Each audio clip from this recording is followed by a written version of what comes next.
welcome to session 2 of Chains of Asmodeus. In our previous session, the party began their individual downfalls, their own roads to hell. Mek Gong, in a strange haze, spiraled through his own story. He befriended adventurers, hunted a great treasure, and watched, helpless and in agony, as his fellows were corrupted, defiled, and in their sins destroyed themselves in their hunt for their prize. As he was broken, stabbed, he set himself adrift into a dark underground waterway, where a vision of fury and rage, of bare-knuckle hatred, ensorcelled him.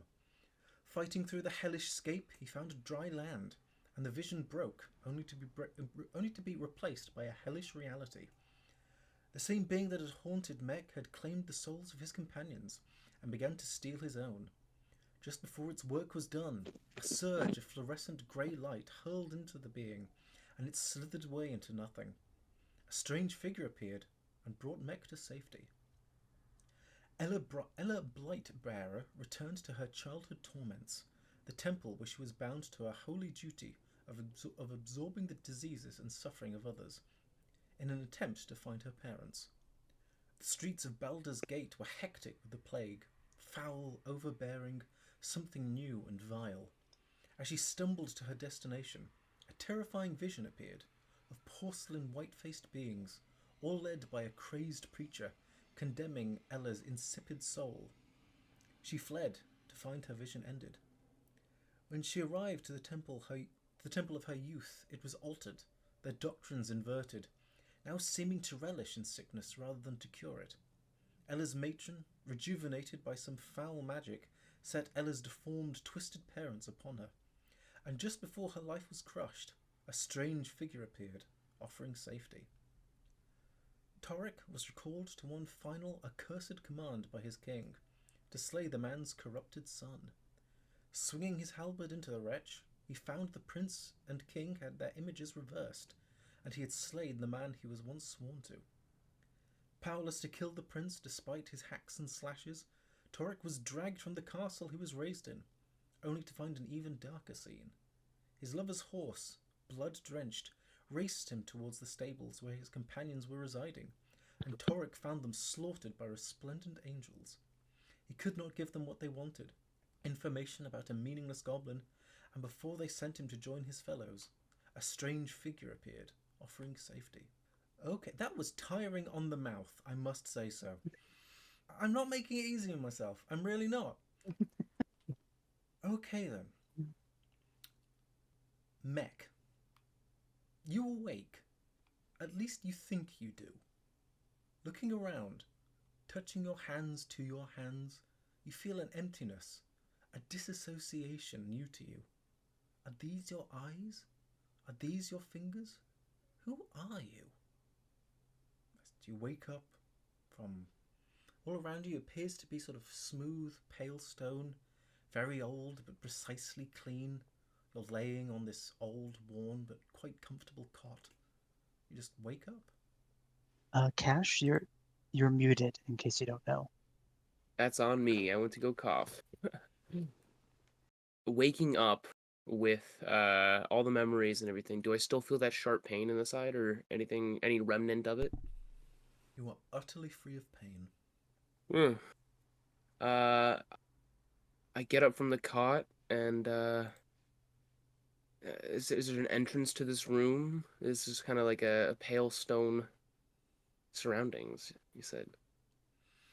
You're in quite a large room. Mostly it's empty. Near you there is a pitcher of water, a basin, and a mirror.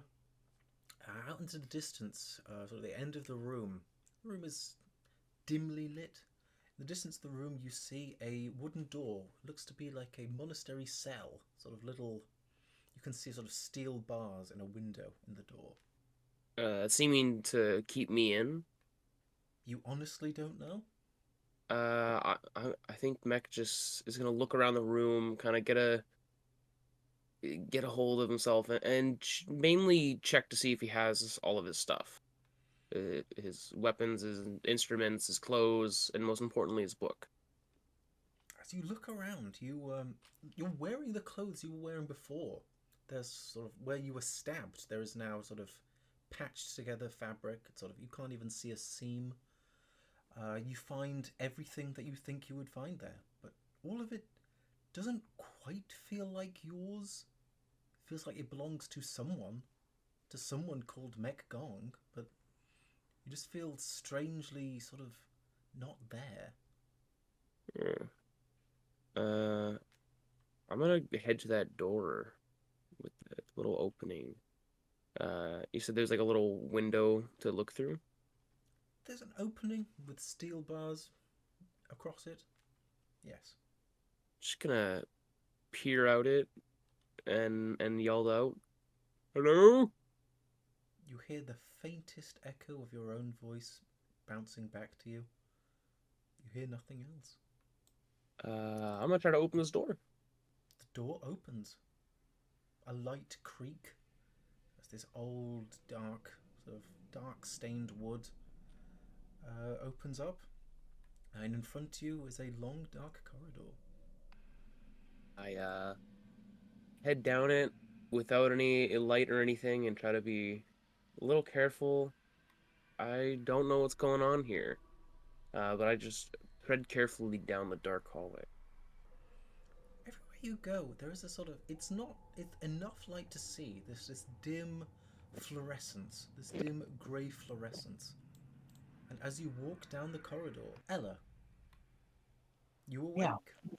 Your room is quiet and still, old but precisely clean. The air is pleasantly cool to your skin that burns, and within you sickness roils your stomach. The sharp soundness of bile lashes at the back of your throat like tumultuous waves. Not again. Can I look for somewhere to throw up in this room? Next to you is a large bowl that looks like it's been placed there for you to throw up in. Yeah, I think Ella kind of retches in this bowl, kind of a familiar morning for her. As I kind of do this and come to my senses around this room. Does this place look familiar to me?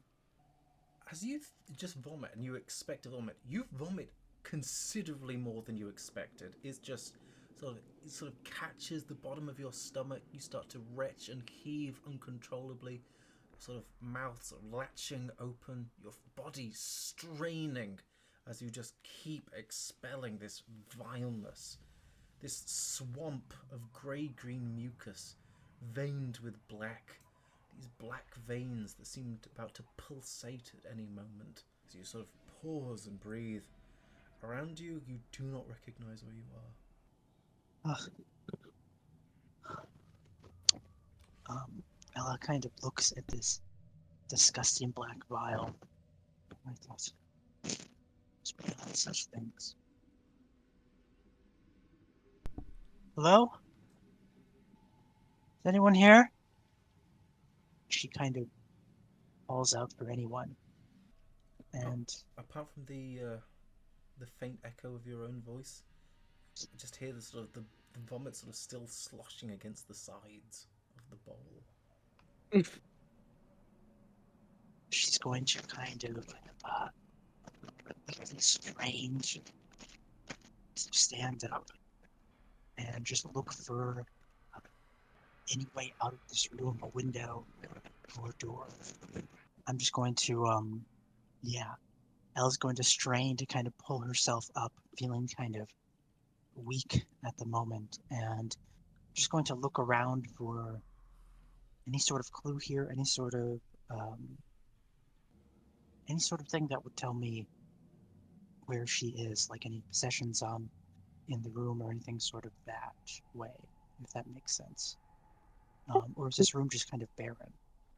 The room feels like it's been deliberately emptied. There is the bed, there is the bowl beside you. Next to the bowl there is a small bottle. Inside it sort of seems to churn and swirl with grey liquid, and attached to it there is a small label that says "Drink me." Apart from that, it seems like the room is deliberately empty. It's just deliberately empty. Strange. How did I get here? Yeah, can I take this bottle and... Like, Ella is somewhat of an amateur alchemist, and I have alchemist supplies, if in fact they're still on me. Can I try and, like, examine this bottle to figure out what this liquid is? Certainly. Would that be a survival check or any other check you can think of? Okay. I have alchemist supplies, so this is just proficiency plus intelligence, I think. It's 24. I think she would get out.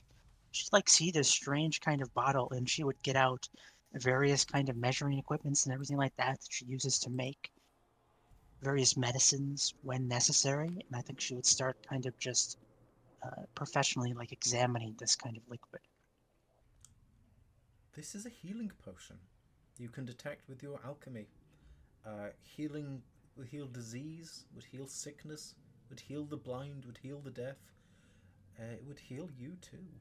So sort of your body still with the strains, your throat's still burning from the vomiting. I think Ella feels awful, but she's also very much the type that she thinks, well, surely someone else would need this more than me. So she's not going to drink it right away, and she's going to kind of keep it on her person until she finds someone that is in greater need than her. Is there a door or like a window in this room? There's no windows in this room. In the far distance of this long, low-ceilinged room, you see a dark, stained wooden door. There's a sort of gap at the top with a number of steel bars across it that you can see through. Oh, can I look through this gap? As you look through the gap, you see a grey-lit hallway. Well, only one thing to do. Seeing this room kind of bare and nowhere else to go, yeah, I think Ella would try and open this door and just walk through the hallway looking for anything, really. Toric, Aye. you awake. Your room is still and cool, quiet and lit by a lamp bright enough to let you see, but dim enough not to disturb you. Your clothes are still upon you, but clean now, and you feel refreshed and rejuvenated, like after a very good sleep. Besides you, you feel Leica, the woman you love, gently stroking your hair, as she likes to do when you lay together. Yeah, I think he'd take a moment and just sort of take a moment to come round. Like that feels like a very normal way to wake up.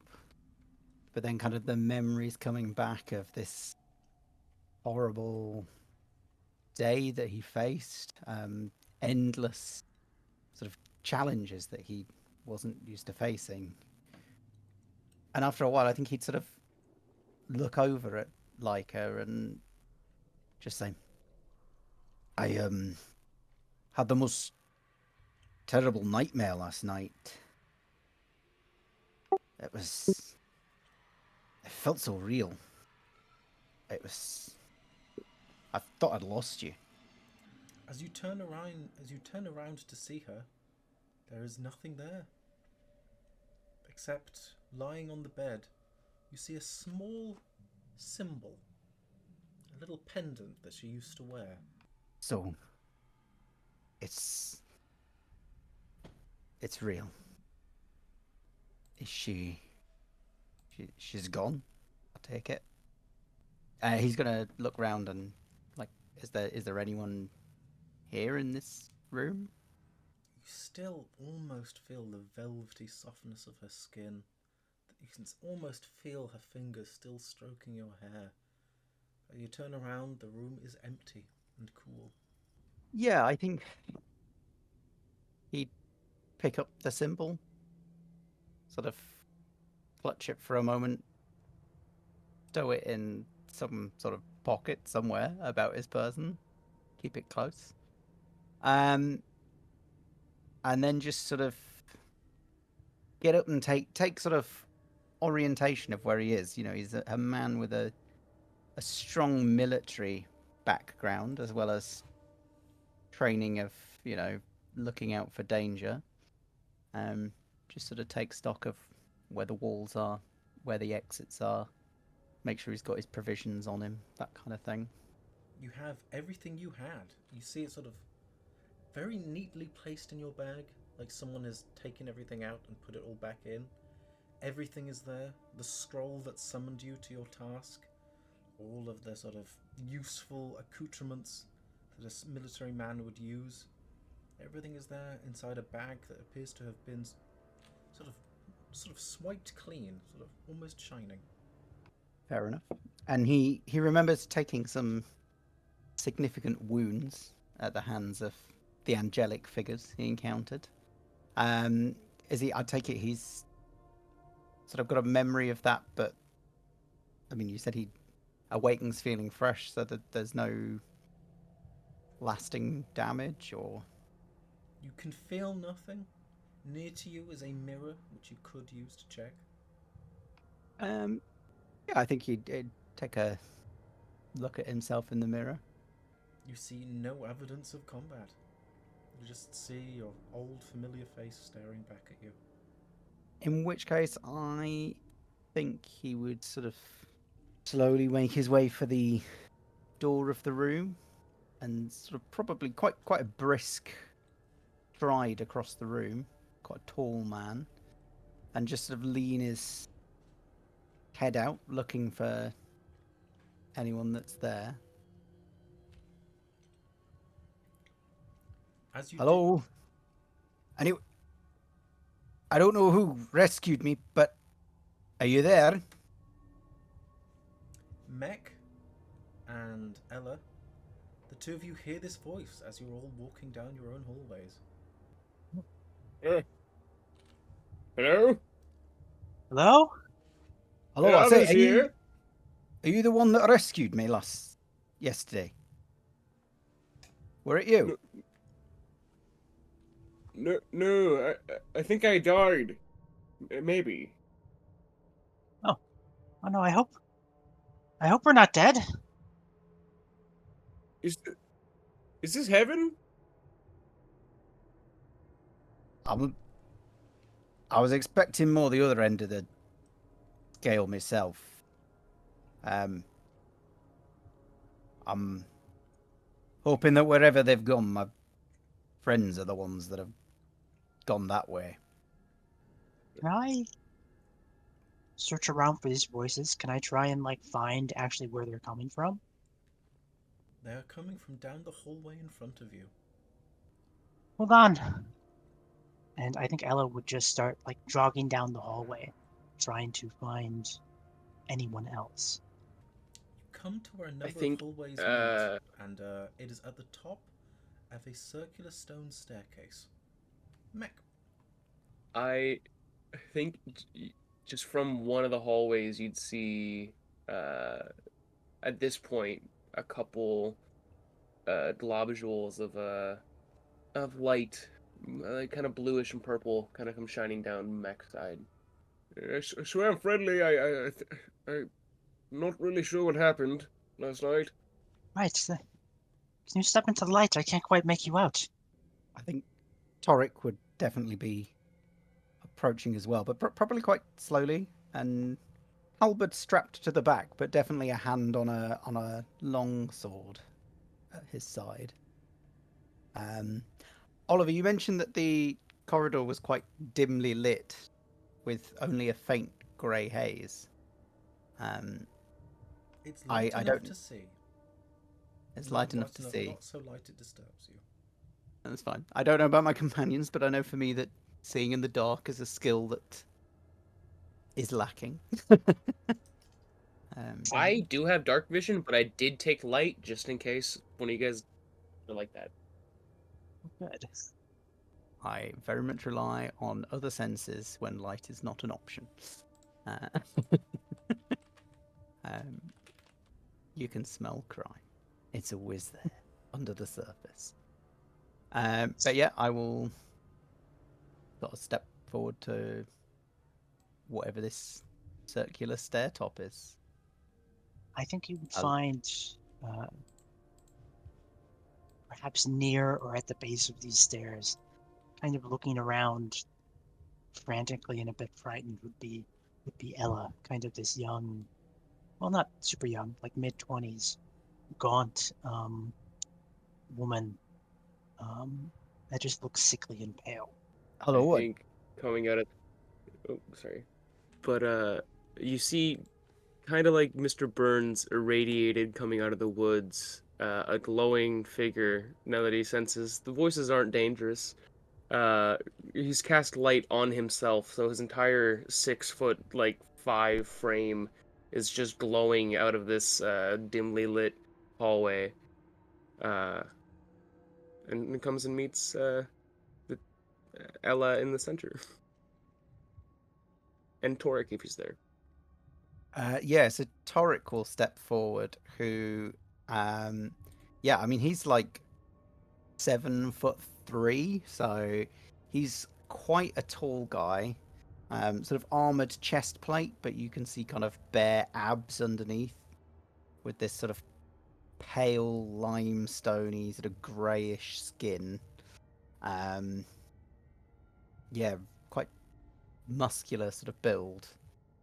Stern face as he looks between you both and says, "Hello, you don't look like the one that saved me last whenever it was, but you look pale as shit, and you're glowing like all kinds of stuff. Are you angels?" I don't usually glow, just to put up there. No, Well- I'm, of course, no angel. Were you also saved by, I don't know, some kind of hooded figure? And said he would Yes, bring you to safety in exchange for... You were. Yeah, that'd be the one. Help me well, get what I needed to get, as it were. but you said angels. What's Why, with this angel thing? You mentioning Evan and then turning up all glowing like. He's just a, you know. Oh, makes sense. Yes. Question though. Are we on church still? I don't feel as sweaty and hot as much as before. Or do I? I don't know, Oliver. But he does just look around and go, are we on short? Bolt. Yeah, is that a place name I would recognize as anywhere? I mean, I wasn't necessarily the greatest student, but I took an interest in diplomacy and local maps and stuff. Is Cholt anywhere on the material plane? Make a history or a survival check. Will do. We'll do the same. Oh, that's gonna be a 22. Holy shit. Nice. Both of you guys. 6. Yep, you Ooh, both rolling know. good. You have no idea what Cholt is. Well, I've got to say, friend, I'm not bad with my place names and such, but I don't recognise Cholt as a place. I've come from the White Barrows myself. I can't say I've heard of Schult either. I came here from Baldur's Gate. The others don't know where that is. Yes, That's a new one on me never too. heard. Also strangers from strange lands all meet together. Do any of you know where we are right now? The hooded figure didn't tell me. Not particularly, but It's dark, it's quiet, there's and only it's one way creepy. only one way to go, really. And Mek kind of points down to the staircase. I ran down the other hallway and I ran straight into the stone brick wall. There's nothing that way. It does seem rather odd that there are these hallways and only 3 rooms. This is... I take it your room didn't have a lot going for it either, then. No. It was completely barren. Almost on purpose. It feels Huh? like someone's thought I trying to was wrong. encourage us gently to go down the stairs. If there's danger, Have at it. I will go first. No offense, little lady, but you're looking a bit peaky. Are you sure you don't want me or the? I take it you're some kind of orc, even if you are from some far off place. Oh, yeah. I stopped glowing, and I just you see now full mech figure. Yeah, half-orc. My mother was an elf. Father full orc. Interesting. Heritage of you, sir.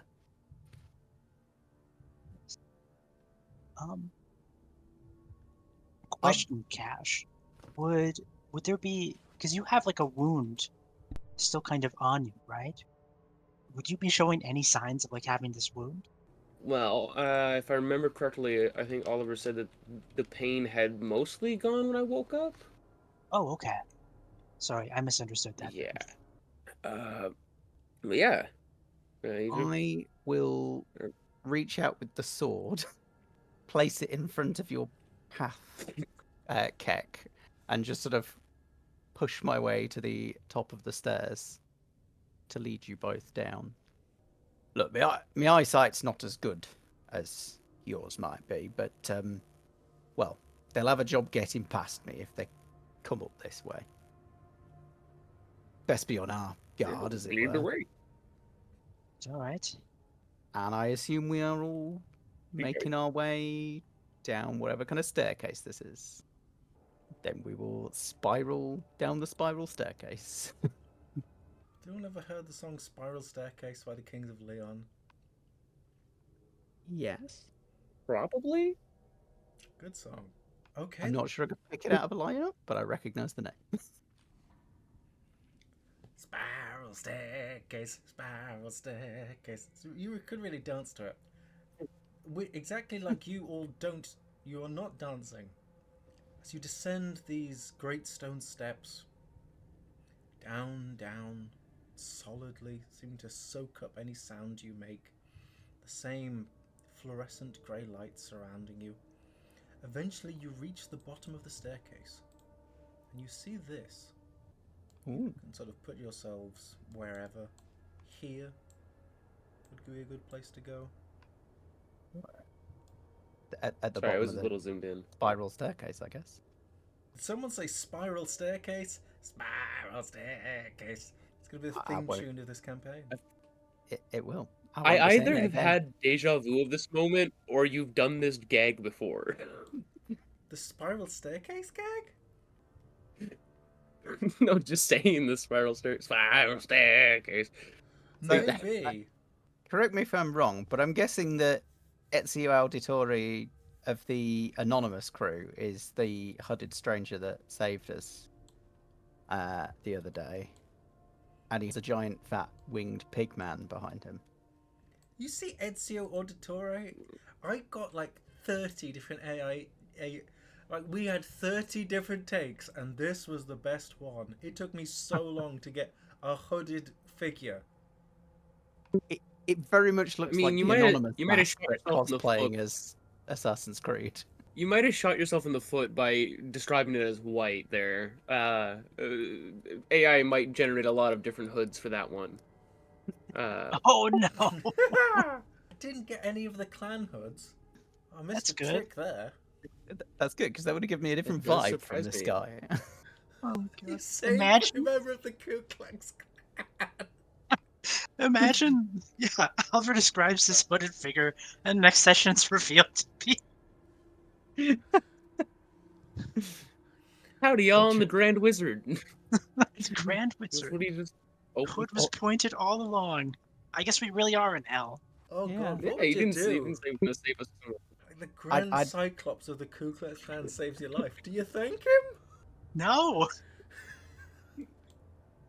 I think as I'm sort of at the front and can kind of see this guy, I would just sort of turn back and say, It looks like whatever savior we all mentioned is probably the one is out here. Hail, friend, you care to speak with us? We're rested. In this vast chamber, there is a heaving demon, a grotesque, massive, winged pig in some form of sealed chamber. It smashes against its prison walls, yet you hear nothing, feel nothing. Watching it flail uselessly is the figure who saved you. I'm glad you slept well. As he's just watching this enormous creature just havoc the walls of its chamber. Yeah, I mean, if this guy's calm and the demon is contained, I'll sort of stow the sword and start making my way up that way. Probably just look around. Is there anything that any of us see as we... Don't want to speak for anyone else, but... Anything you're looking for? I mean, to my eyes, this looks a bit like a smashed up church of some kind. Anything to refute that claim? The damage does not appear to have been from deliberate damage. It appears to have just been a place that's fallen into total disuse. The walls still stand, but inside, all has been slowly consumed by time, withered, greyed, dust-sodden. Are there any... If this looks like a place of worship, can Ella look around for any signifiers of who they were worshipping? Everywhere you look for signifiers, everywhere where there would be signifiers, it looks like they have been removed. And it doesn't look like there are indentations either. It appears like they have been wiped completely smooth. It's very odd. It is a church, but they...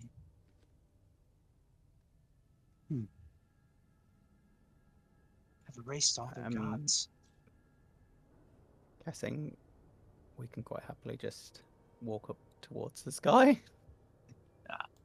And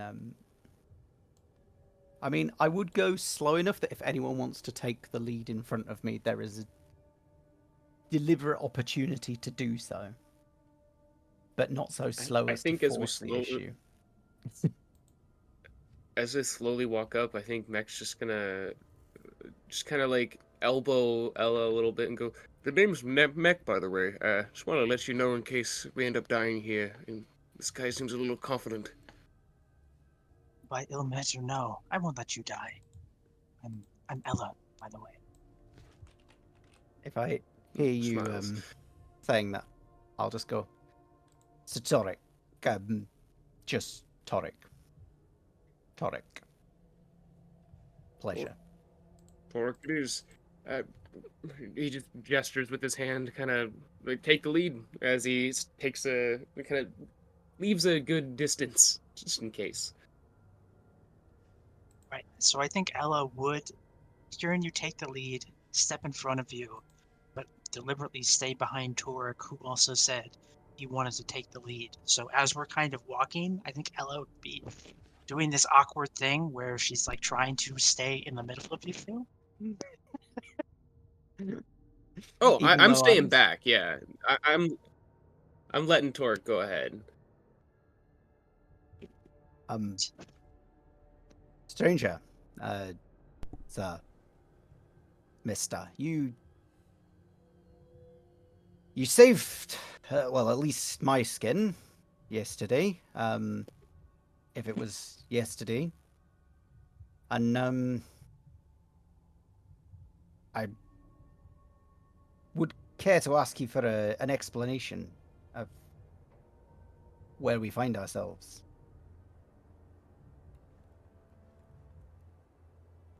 It was a church once, perhaps a cathedral. He just sort of brushes his hands to his side and turns around to face you. Behind him, as sort of curtaining him, there is just sort of flames and screeches, howlings and wails, as this beast is just pounding against an invisible barrier. I like to watch that thing sometimes. A beast of relentless destruction, now utterly powerless. Fitting, really. So you want to know why I saved you? He walks towards you, not in any kind of threatening way. His body seems totally at peace. He just looks at you inquisitively. Yep, I hold my ground. I say it's not any kind of beast I'm familiar with, and these people seem to be travelers from some strange land. I merely meant to ask where it is that we all find ourselves. Where we find ourselves, at this, the midpoint of our mortal lives. It's nowhere familiar to any of you. Truly quite distant. Safe. Perfectly safe. He turns towards you, Ella. You really should drink it. I made it for you. Reading that, Ella immediately takes out this potion and drinks it. Does it satisfy you? Does it satisfy you? And the Yeah. moment you sip this, a very small potion, all the sort of the roiling, the sickness, the aftermath of the heaving, vomiting, all of it ceases, and you feel totally at ease. It does feel much better. Thank you. Stranger, if I could have your name. Call me Timon. Timon. Oh yeah, he Timon, did give me his name and I forgot. When you saved all three of us, if I'm not mistaken, and you said that you had a task for us, and that's why you brought us here.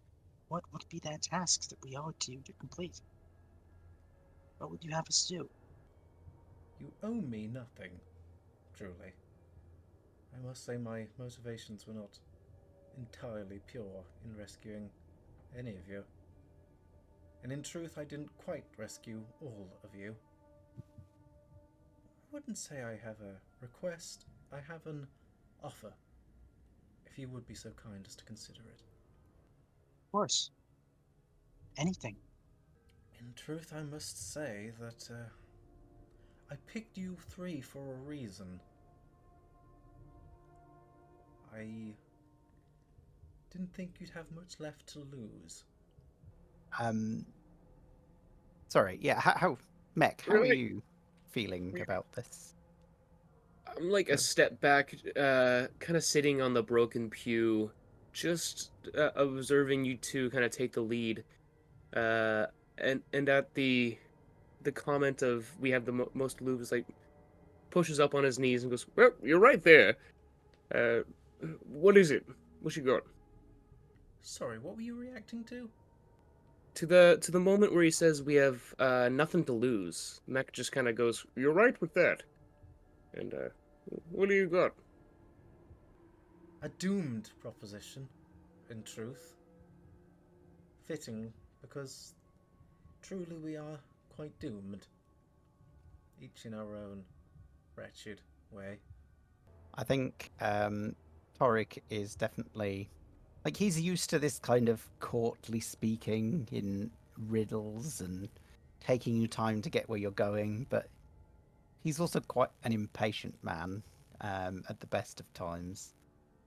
And so he's already starting to, clench his fists a little bit and look around. Not necessarily in like a threat, but just he's getting a bit bored, basically. And wants to know. But he's going to just continue to listen. The figure sees your discomfort. I apologize for my somewhat circular manners. I once served in the court of King Agatho, the worst man to have ever ruled. And I was a priest at a time of false and lying gods, but yes. What I would ask of you is to help yourselves with my assistance. All three of you have lost those who you loved, those who meant everything to you. I have a way for you to get them back. I'm sorry, what do you mean you have a way for us to get them back? Is it I would hope it would not be necromancy. That is what you're referring to? No, I've seen quite enough of that. As it Yes. is. It is. As you talk about necromancy, you see this man reach down and scoop up a handful of dust from the rock near where he's standing. He reaches his hand to the air, just scatters it, and in front of you, you see the ghostly outlines of all of those who've stolen from you. Ella, you see your parents and your sister. Toric, you see your the men who served you. You see your king. You see your prince. You see the father of your king. And Mek, you see your 3 companions, all of them in ghostly outlines, occasionally catching the grey light. You see the colours of their skin and their clothes. As he summons these sort of visages of your friends and loved ones from dust, he says, "Flesh is dust, for those who know how to reassemble it. I could give you their bodies back, but I'm not sure that would please you greatly.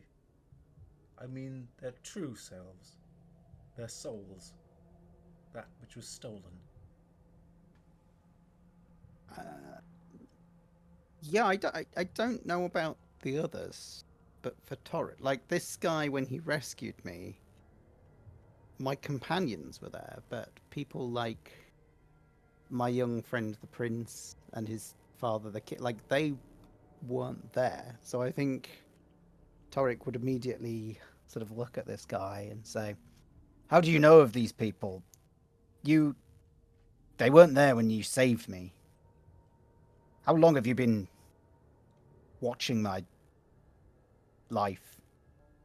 I sensed your pain, and I sensed the presence of beings, those who've had you in your grasp for some time. And I will hang my head cowed with such a retort. You're saying we can get our friends back, and I don't know if they really want back. At least all of them. Whatever pains and suffering they had in life, nothing can compare to what they are enduring as you and I speak.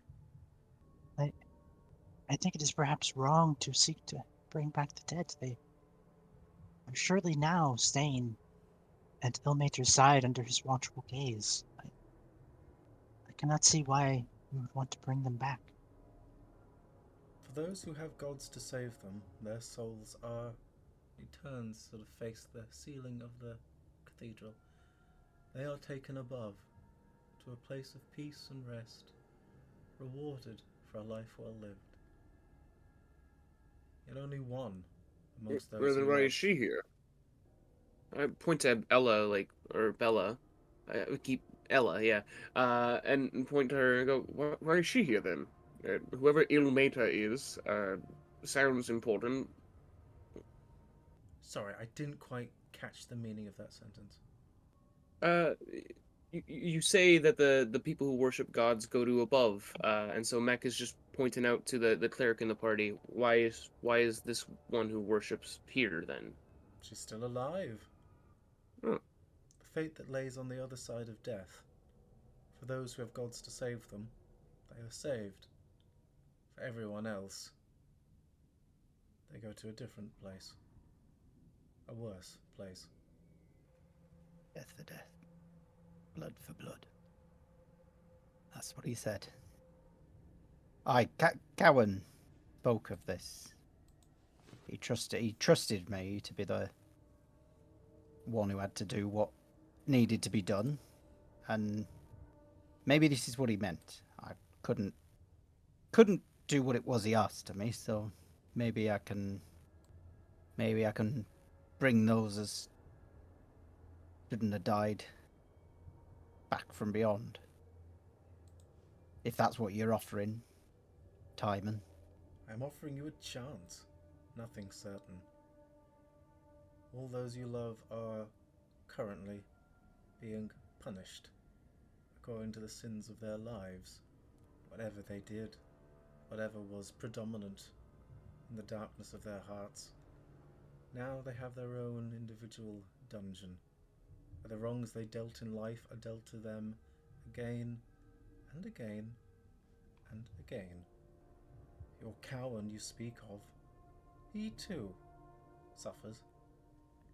And yes, if you join me, you may be able to get him back. Tell me, Timon. Cowan had his flaws. I acutely aware of them more than most. But what crime did his son commit? Cale was such a sweet lad. He didn't have a bad bone in his body. Surely he can't be down there too. There is much you don't know. Much that was kept from you. He sort of says that darkly, looking towards the floor. I'm beginning to see the truth of that. Aye. Well, strangers, if we've all ended up here together, if you're interested in taking this fella's chance, as he calls it, I can help you as those that help me. I will, and I'll help you as well. I feel three heads are often... And you. I'll help you all out, just as long as the white-hooded guy just answers two of my questions, because up until now, I thought I was dead. I thought we were all dead. So where are we? It's not hell. And what the hell is that thing? And he points to the big pig demon thing behind us. In truth, all of us have been connected by what is growing beneath us. This hell I spoke of was not originally the hell of all worlds, but cancerous-like. It has swollen, suppurated along the undersides of all dimensions, and now, growing faster, strengthened by its own strengthening, it is beginning to birth itself into the worlds above, expelling its intestines out to the strange new realities, to drag these realities down. This world is not any of your worlds. I can return you back to your homes if you so wish. None of you are dead, though in truth you, stranger, are not nearly as alive as once you were. I tried to stop him before you were stolen away, but I arrived too late. The other hooded figure. You're talking about the other one, the mean one. Well, meaner. Yes, he stole you. Most of you. So, you weren't the one that intervened with the... I gotta look at the other two, realising that we were speaking of angels before, and just go, figures. I saved all three of you, to the degree that I did save any of you. And if you sent us back, we didn't want this deal, we'd be exactly where you left us. You would be at the stables where your loved one have died, in a world being assailed by creatures quite unspeakable. You, to a temple, all you love has been rotted through. And you, still somewhat living person, where would you want me to take you back? Could put you somewhere else in your worlds if you wanted to, but truly I'd picked you all because we're already somewhat damned. Well, already damned. So, we save our loved ones then from this hell that they have found themselves in. And then what? You just put us back to our worlds and things go on as they did before? That was the plan. Unless he sort of drifts off. Unless what? The place where we are going, the Inferno, which I offer you now, has a ruler who sits upon it as its throne. His name is Asmodeus. The task I set before you is itself impossible. And if you want an impossibility stacked upon an impossibility, if we could somehow displace this ruler, the effects they're having on the worlds above would be quelled. You want us to kill the leader of a multi-dimensional hell? What I want is to save someone who, like your loved ones, is in hell. But I think that our task is utterly impossible. But as long as we're doing something impossible already, we may as well try to do something deeply impossible. Sounds like one hell of a story. You can count me in, but none of that still answers what the fuck that thing is. Ah, yes. I'll tick it down. He looks at you as if you all understand what he means. How? What? That doesn't look like a ticket. It looks like a giant pig demon. It's like my Uncle John. That is one of the denizens of hell. Came to this world to cause as much rack and ruin as it could. I managed to seize it. If the three of you can slay it, with my power we can follow it back down to hell. Whenever the demons above would die, the hell is where they would return. And hell is extremely difficult to enter otherwise.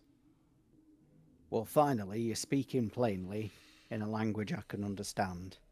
You're right, this quest sounds impossible.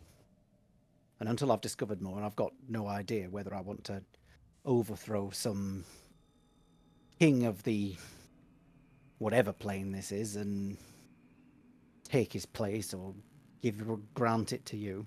But going back, that's what's truly impossible. You're right. I am damned. And I'll be damned if I let this opportunity go. I can handle myself if you want something slaying. I don't know about these folk around me, but prepared.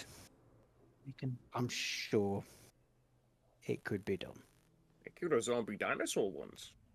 I don't know what that is, but it sounds pretty impressive. Yes. I can help. Have you any questions before we go down? What's it like down there? What should we expect? Hell holds 9 circles. With each circle, you go further down. With each circle, the severity of the sin increases, as does the cruelty of the punishment. Each one is perfect in its own way, and in matching the severity of the sin, each one's cruelty, each one's pain increases. That sounds quite awful, and perhaps it is not right to ask because you've done so much for us, but I know your name, but we do not know who you are in truth. Where do you come from? Why help us as you do? My name is Timon. I am the child of 2 parents and the father of 2 sons. I was the poet at the court of King Agatho, the worst man to ever rule. I was a priest at a time of false and lying gods. Like you, I am damned, though I have been damned for a great deal longer than any of you. He says that as if it's rehearsed, as if he's had gone round and round his head trying to find the perfect answer, and he's just finished his recitation. Everything else is somewhat irrelevant. I've already proven my competence. He just kind of nods at that. Would Ella recognize the... sorry, I should have wrote it down. What did you say the name of the king he served was? King Agatha. I actually Agatha. wrote... Oh, Agatho. The worst man to ever rule. Would Ella recognize the name Agatha at all? Or is that just not even, like, in her world? Any of you can make a history check. Ooh. Oh! Hell yeah. What? No way. We aren't 3 through 3, but 2, pretty damn good.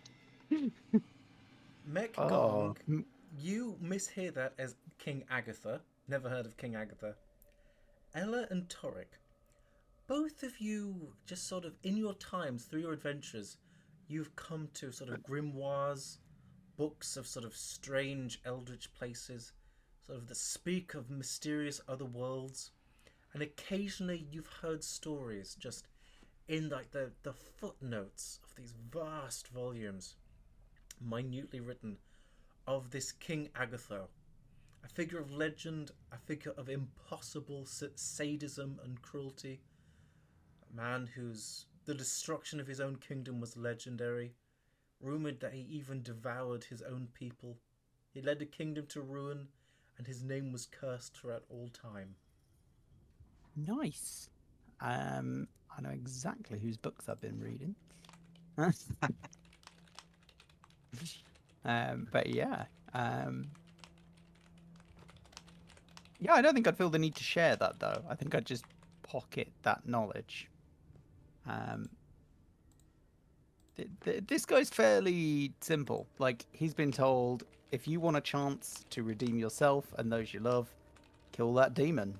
So he's now in his head thinking, how am I going to kill that massive giant pig? Because these two don't look like they're going to be much cop.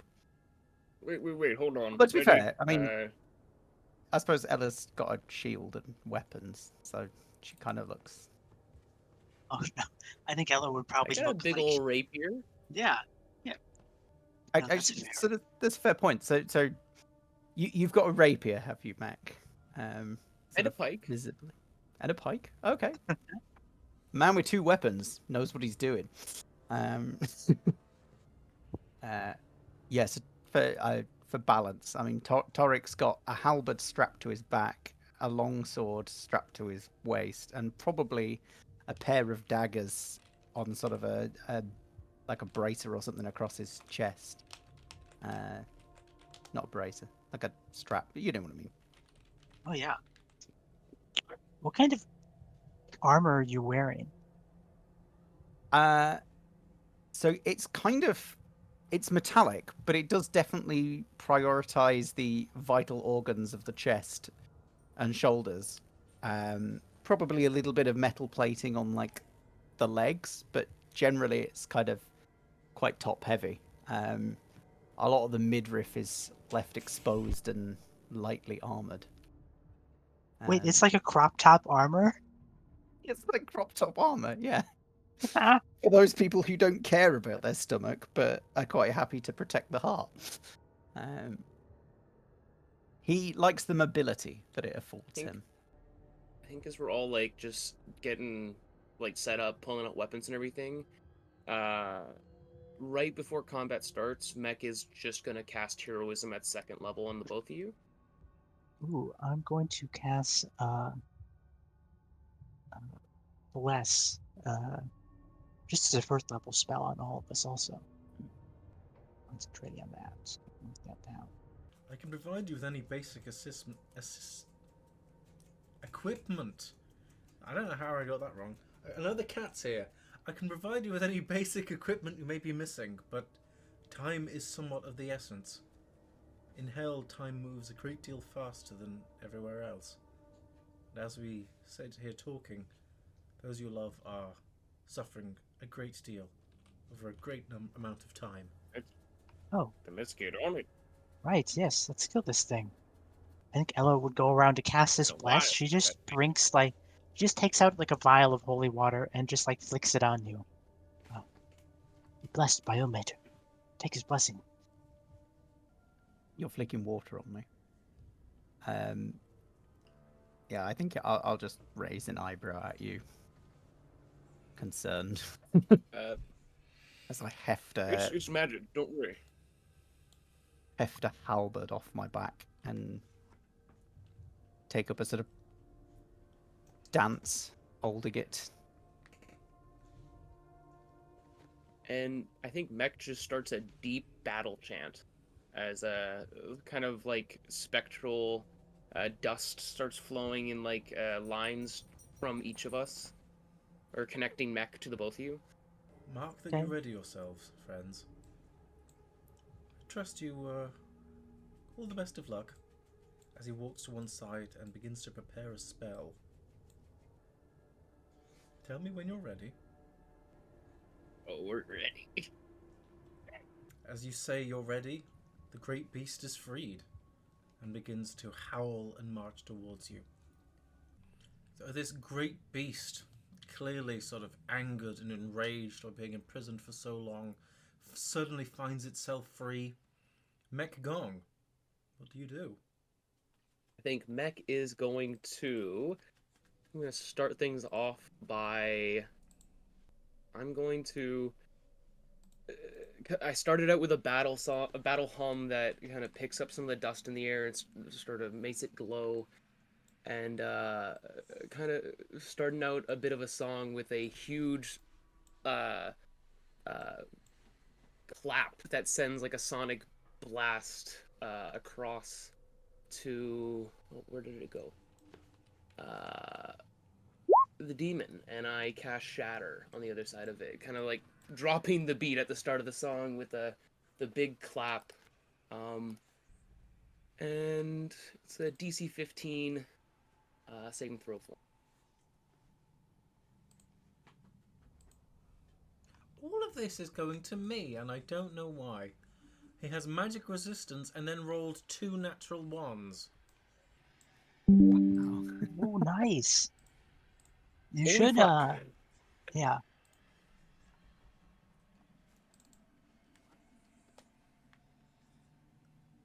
There you go. Okay, so he takes the full 12 points of damage, Mek. Awesome. So I send this clap out. It perfectly times in with this song that it sounds really cool in the moment. And then I use my bonus action and yell out to Toric. I'll go, take him up strong, crush him down. And I inspire you with my bonus action. Nice. I feel inspired, but a little bit D8s right sluggish. Yes, sir. But as a College of Valor, I don't know if you've ever played with one before, but you can use the inspiration on your damage, or when someone makes an attack against you, you could use your reaction to roll it to add to your AC. That's cool. So it's like more damage or more AC for you, or just standard, inspiration. It can do everything. Yeah. That's me though. I just sort of start this battle hymn that echoes through the chambers.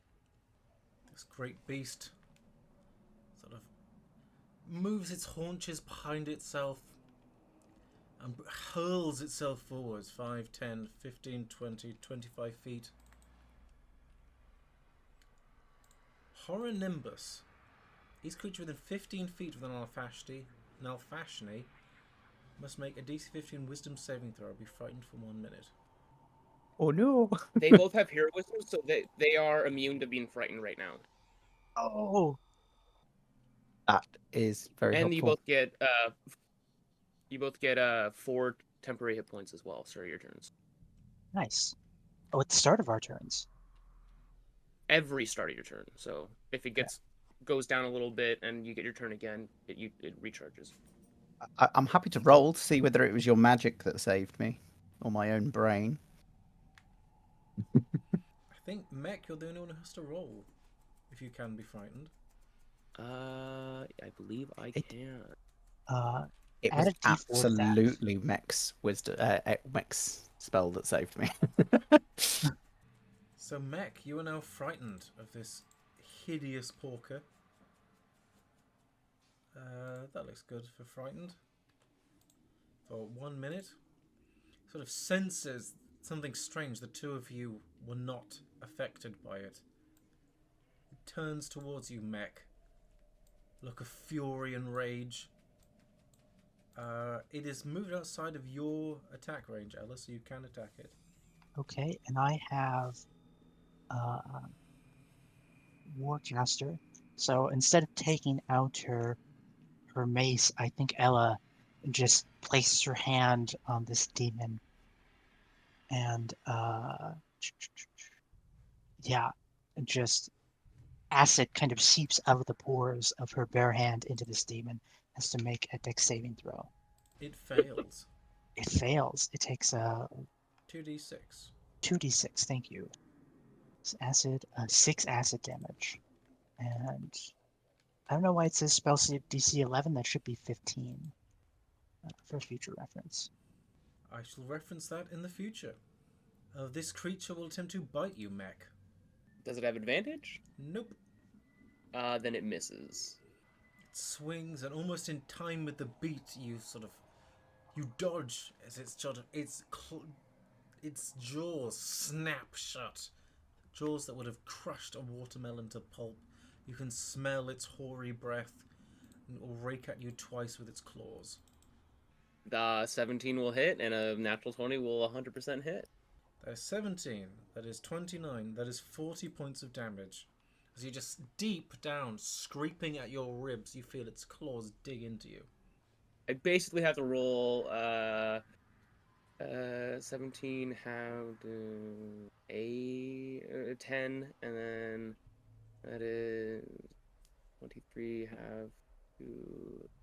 I'm just seeing if I have heroism still up for them. One of them fails, so no.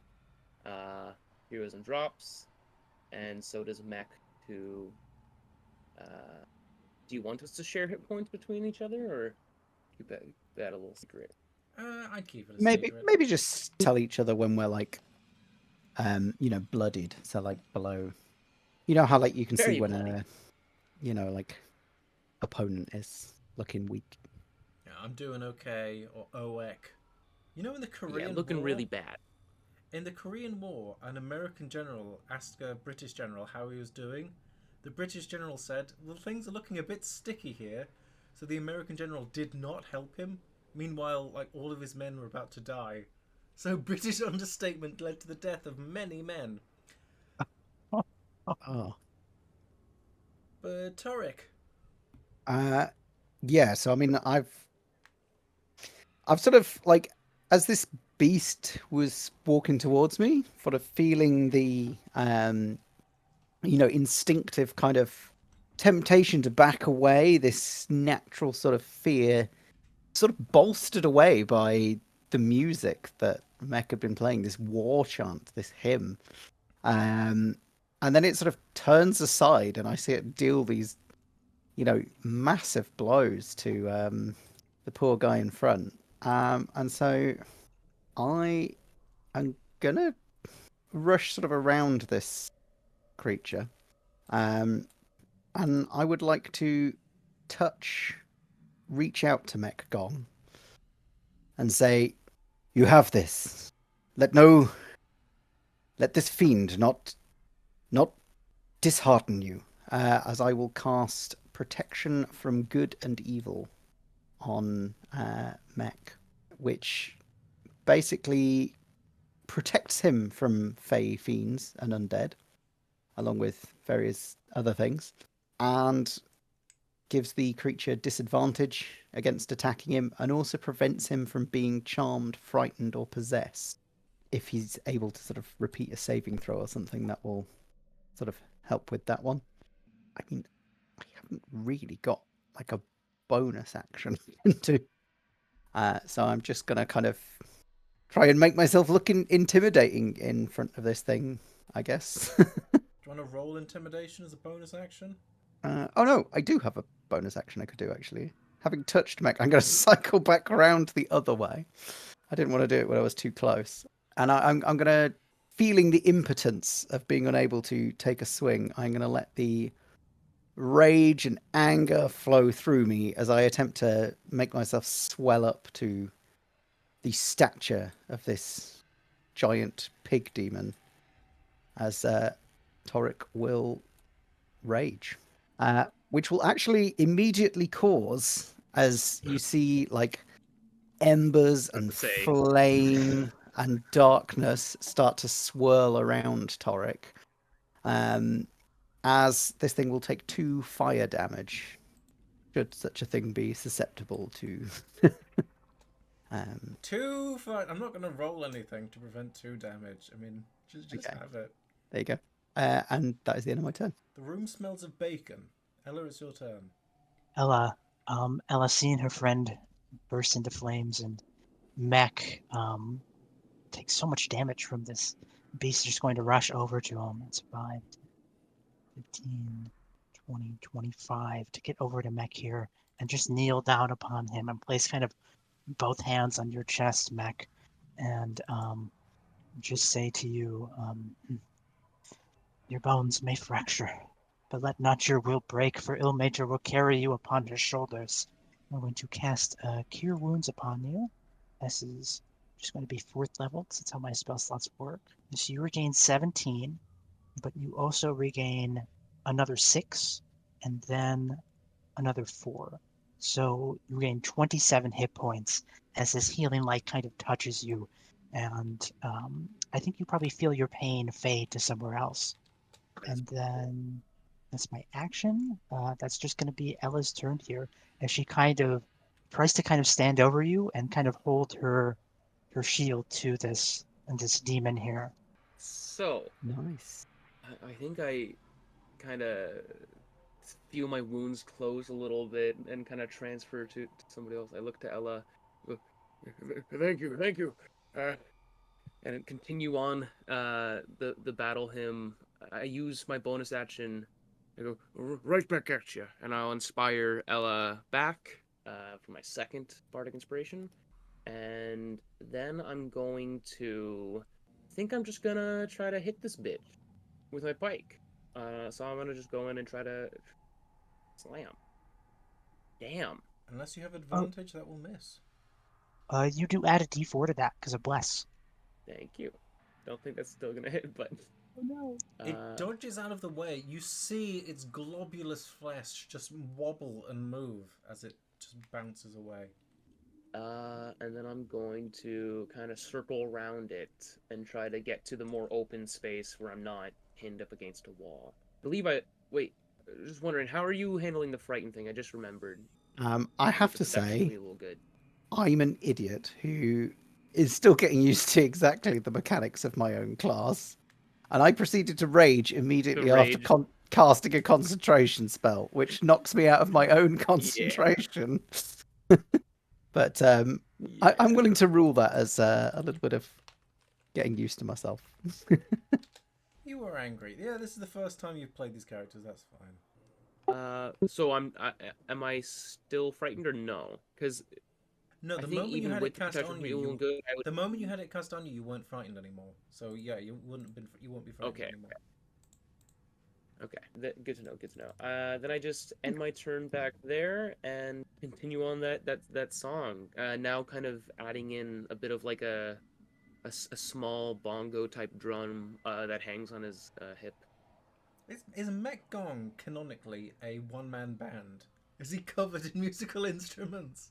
Yeah. At least he's got strings, woodwind instruments, and percussion. He's got 3 different sections that he's got covered. Nice. Okay, this Nalfashne sort of overwhelmed by its own fury, sort of so furious it's almost tearing itself apart. Just the 3 of you surrounding it, not knowing which one to attack first. See, it spins, and it turns towards Mek to bite you. That it. Oh man. No. Turns around, just rips into you, crushes a timbrel that you had by your side, attached by a thong. Then it spins around. Timbrel! Spins around, strikes at you, Toric. Yeah, that 21's gonna hit. And with the force of its momentum, its wing beat just flurrying in order to give it extra momentum, it will swing a claw into you, Ella. That will not hit. With almost doubled fury as against Toric, but so angry, it misses you and just scrapes against the wall, dislodging the stone. Ella. Isn't it Toric's turn? Because he got knocked off initiative. Yes, you're off initiative, Toric. Put yourself back on initiative. Thank you for noticing. I did reduce the damage, by the way, that the demon did as I am raging. And now it's time to see what that rage can do. As I am going to swing the halberd that has been waiting in my hands. And I'm going to swing it twice. You got combat inspiration. It's doubled. Yes. Yeah. So remind me how that's gonna work. That's a plus D8, is it, on the first hit? It's plus 2d8 if you put it on the critical hit, because it does. Well, I will do double that with because I can crit. count it as a divine smite, which is 2d8. Makes it Unless easier to roll. Oliver says otherwise, but every other time I've played this character, it does. I would definitely like to, if I can, apply the bardic to the damage. Let's go. So that will be 35. sure. Plus 2 more d8. I mean, And you I roll could the other divine two, smite, okay. and then it is 35. But I mean, it's a Yeah. crit. Yeah. You should I'm divine not- smite. might as well. Yeah, go. Why not? I'll spend the spell slot. I wasn't going to, but why not? And then I'll roll an extra 2d8 for your, or 1d8 and double it. So double 8. So 16 on top of. Did we say it was 33, 33? actually. So yeah, 16 plus 33, that's 40. That's 49 points of damage. Jesus.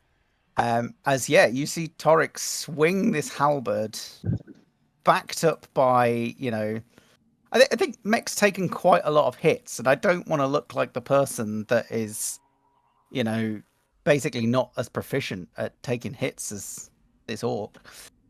So there's a little bit of competitiveness behind this swing, as it's backed up by both flame and holy radiant energy, as it slams into this thing. Big solid hit. And does the 23 hit as well? Yes. I can't add any fancy numbers to that one, I'm afraid. But, I could. I could add a second Divine Smite, but I hate that about Paladins. It's just ridiculous.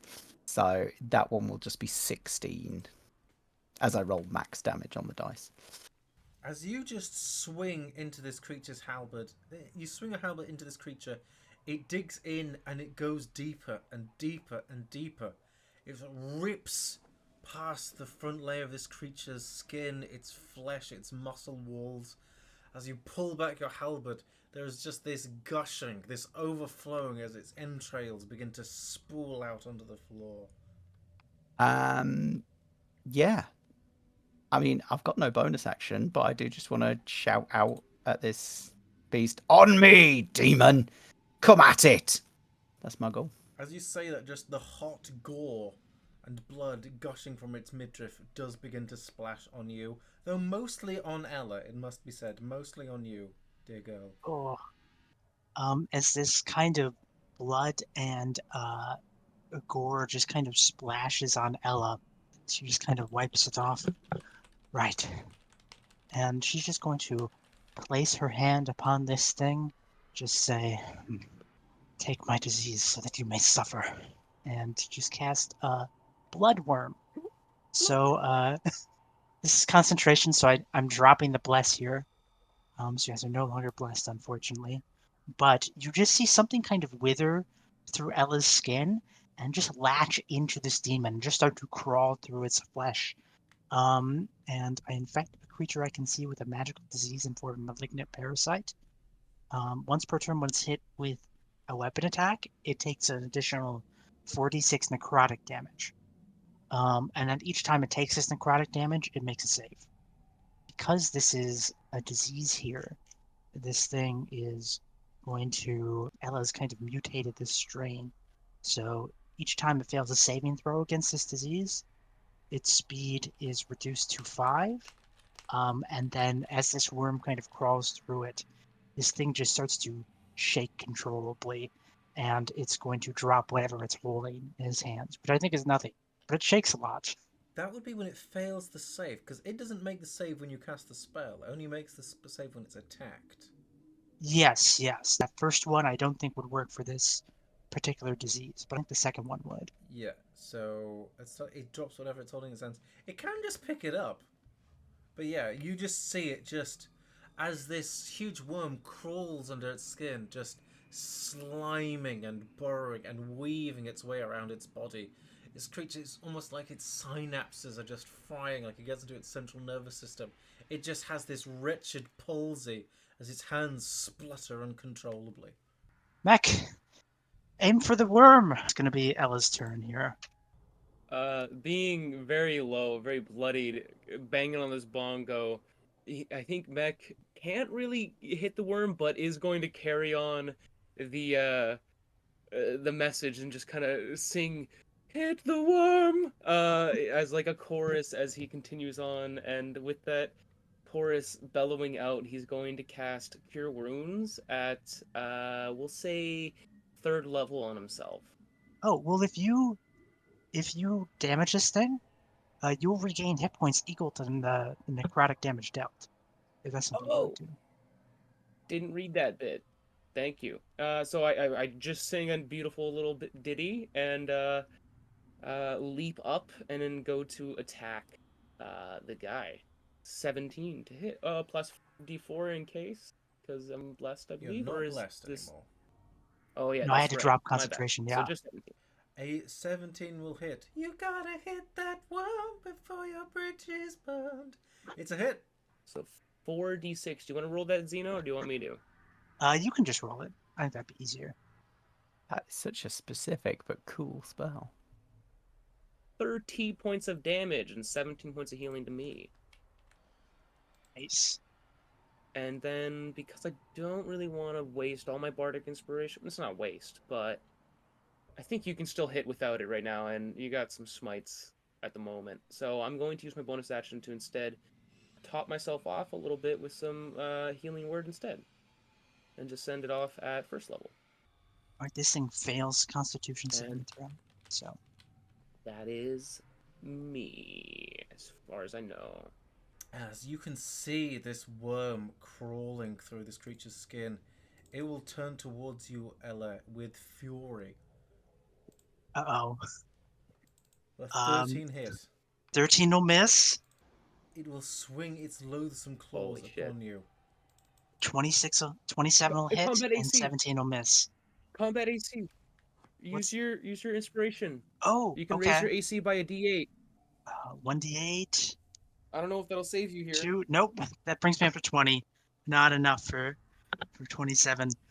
So I still take 16 damage here. And then Constitution saving throw, which I have, I think, advantage on?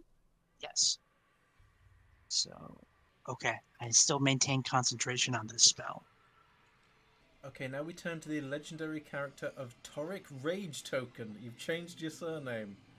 I have indeed. Sorry, were any of those attacks against me, or did it go all for Ella? He does not like Ella. That's rude. I don't like that. So, I think I'm just gonna swing the halberd at its face. I mean, that's what you do when you're angry. It would be an 18 to hit. It is hit. Do you want to hit that worm? I think it's only once per turn, which Mek has done. Well, it doesn't say. I thought assumed that was like each one. person's turn. Because this is a different turn to Mek's turn. Yeah, Oh, there's a difference okay. between round and turn. Okay. Yeah, I mean, I'll hit the worm. Why not? I want there to be a phrase in this campaign. You're going to hit the worm? What? Hit the worm? So I roll gonna be damage and then our, an like- additional 4d6. Yes. Cool. This is 9 damage from my weapon, backed up by its painful infection. 16 to the guy, and I get 16 hit points back. Yeah. Cool. Double spell. I take it I can't grant those off to someone else. That would be a bit, a bit much.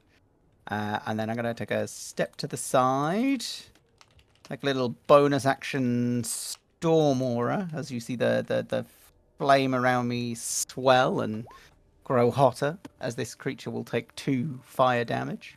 Oh no, it takes 3 fire damage. Sorry, forgetting my own abilities. And then I do have another attack left, but I wanted to know if there was some way I could possibly like grab hold of this demon and sort of pull it away from the others. There's a whole lot of hog to handle. It is a lot of hog to handle. I do, as a Goliath, have the feat Powerful Build, which allows me to count as one size larger when determining the weight I can push, drag, or lift. I don't know if that would allow me to be like a large character grappling this thing. It's just a straight up grapple. Okay. I mean, only in the sense that like you can't normally grapple a gigantic creature. I can. If I was large, I might be allowed to try. That's because I'm tough, and I'm from the borough. Very good. I'm going to try and like grab this thing's elbow, put it in. Oh, is this? It's roll, but it's not bad. 21. Yeah, this creature isn't like me. It's not tough. It's not from the borough. Well, it's got a flaming 7-foot Goliath trying to drag it. Like, I just want to drag it like 5 feet this way, so it's sort of out of everyone's, zone. Come with me, piggy. Right, you've got some distance. Now hit it. Is it your turn? That's the end of my turn. All right. I'll try. Ella just speaks a word in I think perhaps like a language that just kind of slips from your mind when you hear it. Just this kind of holy word. And I'm going to choose this demon as the one that has to make the saving throw. It has to make a con saving throw. Okay, it succeeds as it is not shattered by this divine word. And that's going to be Ella's turn. Hey, fight the worm. I look to this big grappled boy. I believe that gives advantage on attacks for it, right? I don't know. It's really complicated. I think Thank you for... Yeah, I think it has to be restrained for that. Restrained, that's what I'm thinking of. Sorry.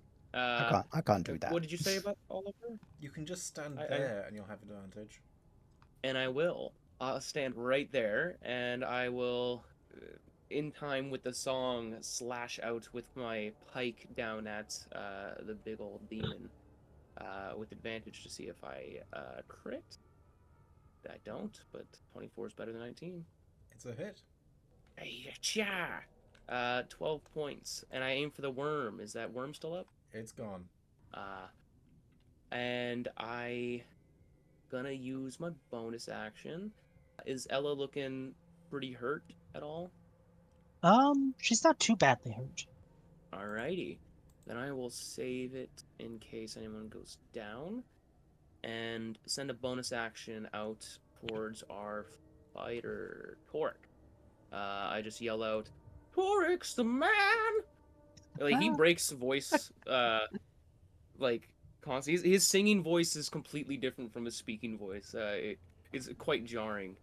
But he lets it out and inspires Toric, and ends turn right there. I am inspired. I think we all are. This creature is being held behind it. It turns towards you. Your high-pitched squeals angering it. You're capering. You laugh. As you're sort of tap dancing in its organs. It will try to bite you. 13 will not hit. It will try to claw you. Natural 1. It'll turn towards you, Toric. I'm so stupid. And it'll claw into you. Ooh, yeah, it will claw into me. Nasty little piggy. You hear the wretched sound of your metal armor buckling as its nails dig into you, covered in filth and slime. Its nails can try to dig into me, but I'm going to use Stone's Endurance, which allows me once per short rest to reduce the damage that I take thanks to my thick limestony skin. And I will reduce it by 5. You take a lucky 13 points of damage. Merci. Come on, Toric Rage Token, do your worst. In that case, so I'm going to drop the halberd that I was holding, because it's hard to hold on to a demon whilst you're holding a halberd at the same time. And with the other hand, I'm going to pull out the longsword from my belt and attempt to stab this demon a couple of times while still clinging onto its arm. It's probably looking a little bit pathetic and crazed, but, got to do what you got to do. That will be a 12 and an 11. You have advantage. Oh. In that case, that's a 12. And I will... 23 for the second attack. You pierce through the pigskin. It will take 7 points of damage. But that is all I can do. Except clinging on. Right. Ella's seeing this thing clinging on is just going to reach out her hand and it looks like nothing happens because you can't see bacteria, but she just kind of flings out her hand at this thing. And attempts to bacterial barrage this. So it's going to be a ranged spell attack at D8. Where is it? There we go. 23 for, what is this? I see what's going on. It should be 2d8 rather than d6. This macro is all messed up. I'm just going to roll that damage. 11 necrotic damage here as her hand flings out. And then she's going to move 5, 10, 15, and just kind of peek out from behind this pillar. And it's going to be her turn. Okay, Mek, as this creature just begins to suppurate pus. Mek suddenly realizes some years of martial training and remembers that he can attack more than once and goes for those attacks. This entire time I've had extra attack and I haven't been using it. We still have this advantage, right? Aye. So that is one attack, and then the second attack is here. Roll damage for 2 attacks. 20 points of damage. Double checking everything I have here to make sure. Okay, yeah, that will be me. You didn't use your inspiration, right? I did not. Okay, so you Thank know you what? for I reminding get him me. back on a short rest. I'll send one out to Ella as you just hear nasty hands. She sprays the devil, and because he didn't really see anything, he just kind of assumes something happened there, and inspires Ella with her own little line in the song. Nasty hands. Do you want to describe how this creature dies? Oh, as I hack and slash, inspiring Ella through the line, singing while I hack and slash into it, almost like a perfect 4 count, just batters into this demon and carves a hole in its chest, killing it. Almost like you didn't expect it to happen. The moment it Yeah. dies, you feel like the rug of reality is pulled from beneath you, and you are no longer where you were. Are we all here? Yep.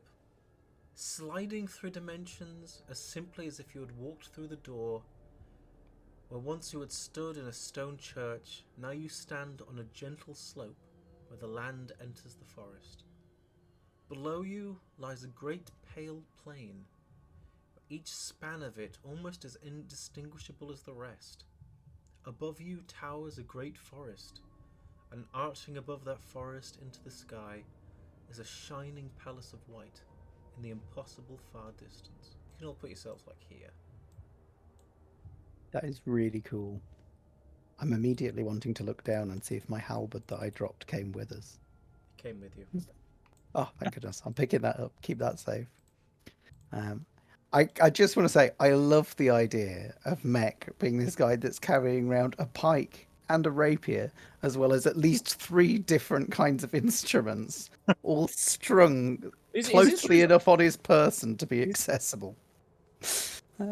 I'll tell you this, the art I use is a little deceptive. All of his instruments aren't that big. Like, the bongo he has is about, like, the size of a couple cans. Like, it's not a big bongo, it's one of those smaller ones. He's got, like, maybe a recorder-sized flute, and then, like, a ukulele-sized lyre. Okay. Okay. You don't got any, like, Rapier's timpani sounds like a lot. tubas strapped to your Pipes. back? No, none of those that you've seen.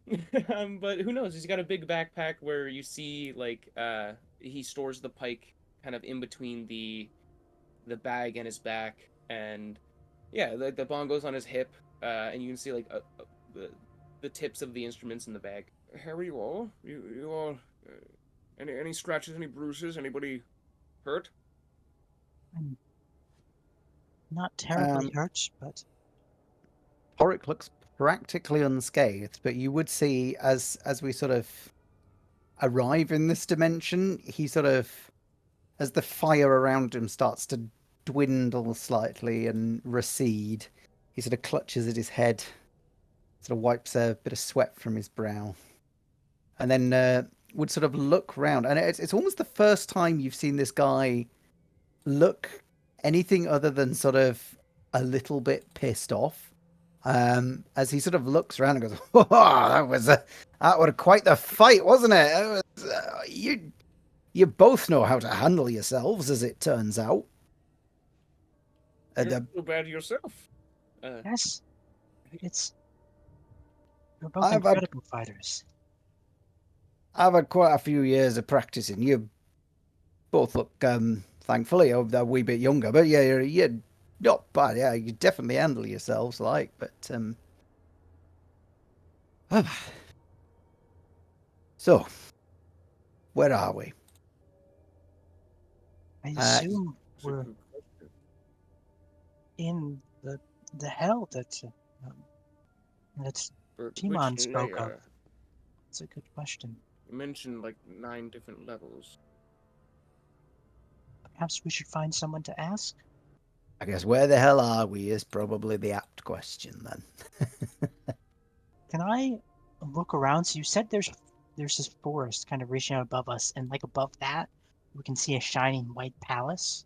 Just arcing high above you in the sky, impossibly far away, just sublimely beautiful. Like this palace, this castle in the sky, beautiful and shining to behold. And high up here is this wood. I think maybe we should make our way towards that castle. It looks quite inviting. Sure. Do any of you fly? Huh. Oh, you're serious? No. Yes. Wait, can you fly? Any of you? Sort of. It's a bit of a process. If we're going to do it, I must ask: do any of you? Well, either of you good with animals? I've got a bit of experience with horses. Not a bad rider. Well, yeah. Just know.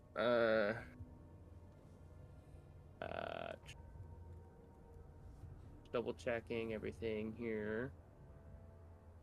I could turn myself into a giant eagle, but I won't have my mind. I will have the mind of a giant eagle. I've done it before for some old friends. Worked out little bit well back then. Bit of a messy landing. I might have gotten distracted by some eggs, worms. But if you guys can keep me on track, we could do it. Will you be able to carry us both? Possibly, yeah. I believe so. I was able to carry a big fat frog man and 2 others. I still only Not for count very as long, one. but this is just to travel a bit faster. It's just an idea. Yeah. No, I think it's a good idea. I'm not sure I would be able to control you exactly, but Toric, if you're good with animals. They trust me usually, and I'm strong enough to get them where I need them to go. Right. As I'm looking, sorry, I will be the animal. It will still be me. So as long as you don't like do anything to like piss bird me off, then we should be fine. If we So just keep me on track. If we were to take a few hours or perhaps the night to rest, I think I could ask my god for spells that would save us were we to start falling into our debts. I trust you'd I still have be some of able those to too. fly. I Sorry, do what? have feather fall, if that's what you mean. Oh, that is what I meant. In the chance that the spell runs out while I am transporting you, I will be able to save us from the air. That's good. But that is as long as we could stay on track. I mean, if you want to do this, I have only just met you, but I think I trust you. It sounds like fun. Sort of. Oliver, as I'm looking, I mean, you described this place as a sort of wood on a gentle hill with a sort of white palace or castle sort of above. It feels very homely to me. Is this, does this place seem at all familiar or? Roll history. Oh. Any of you can. While he rolls that, am I throwing a wrench in your plans at all? What did you say? Am I throwing a wrench in your plans at all by suggesting this big bird plan? Are you actually Big Bird? I can full on turn into a big eagle. I mean, if you could turn into Big But Bird itself, I'd be so happy. I would piss. I mean, I have green skin, so it would be a greenish birds. But yeah, Big Bird is yellow. Did you ever watch Sesame not all of them. Street? There's a big one. You don't know Big Bird? Big Bird's got a family. I don't care of these lesser big birds. I only care about Big Bird. Do you roll history to see if you recognize this place? I think Mek is fully accepted he's in hell. He has no clue. Like, I don't think he's even gonna try. Toric and Ella, you have no knowledge of this place. This mysterious place where the land is the forest. Okay. It sounds quite homely. Right. Yeah, forests are nice. I grew up in one. Not bad. Well, Well, I'm okay if you're okay. eagle time.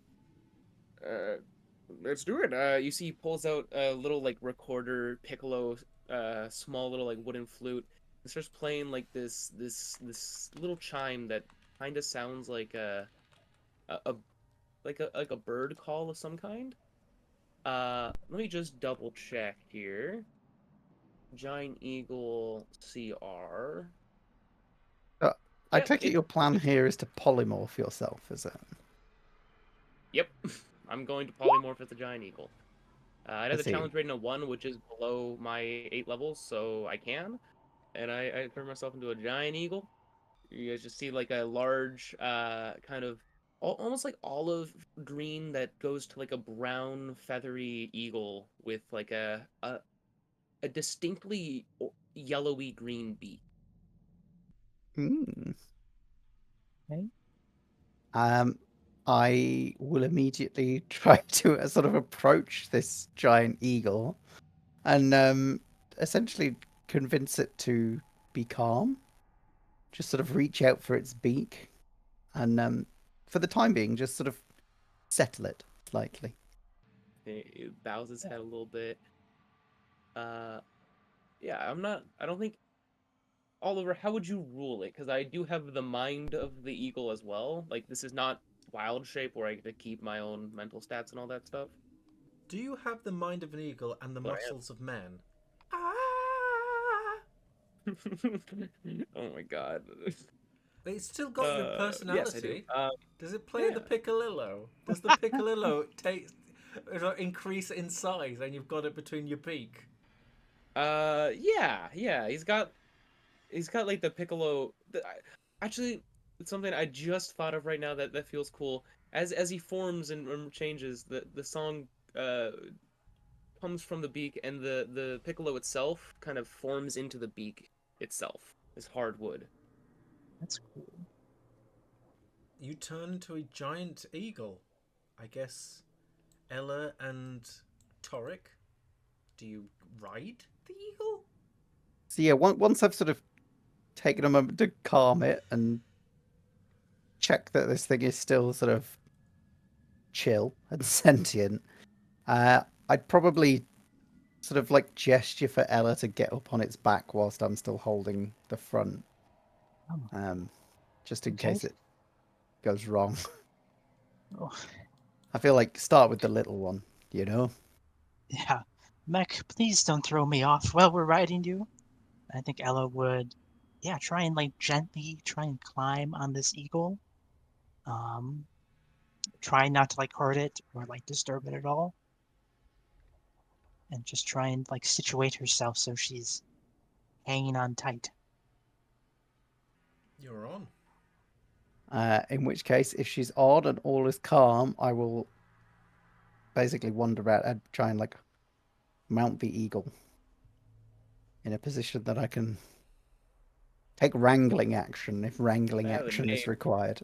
I think Ella would kind of scoot back to let you kind of have the frontier of the eagle. I'm picturing, yeah, because its wings are kind of in the middle. So I think maybe you would be up front by kind of the neck, and Ella would kind of be back kind of by the tail feathers, and let the wings Hmm. be free, if that makes any sense.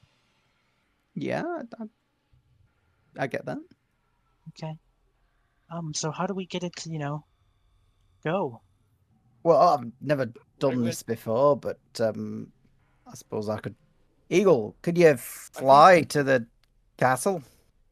think right as you say eagle, I think Bird Mech feels you guys kind of situated, and then like asking these questions, and then just immediately flaps its wings and heads towards this castle. We got 1 hour. Do you have a token for your eagle? I do not. This was a spur of the moment decision. Okay, describe to me how you're... Okay, so you're just flying sort of up here? Would that be... I would like let's fly towards the castle that you pointed out. Yeah, the thing in the sky. So you get about, I don't know, 35 feet up, 35 feet across as you go over the forest.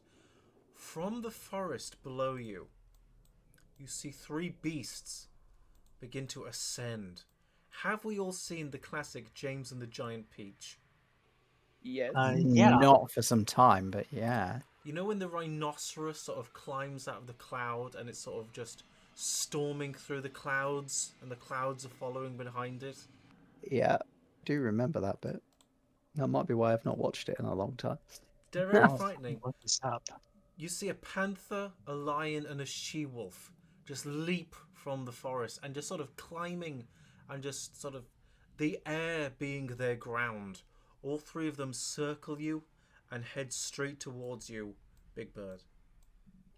Ah, I see. I'm gonna try to not go as high then. I'll try to stay low to the ground. I'll course correct and fly a bit lower and back up to where we first appeared. Like try to circle back over here, basically. Draw them out. They're lunging If you'll towards let you. that.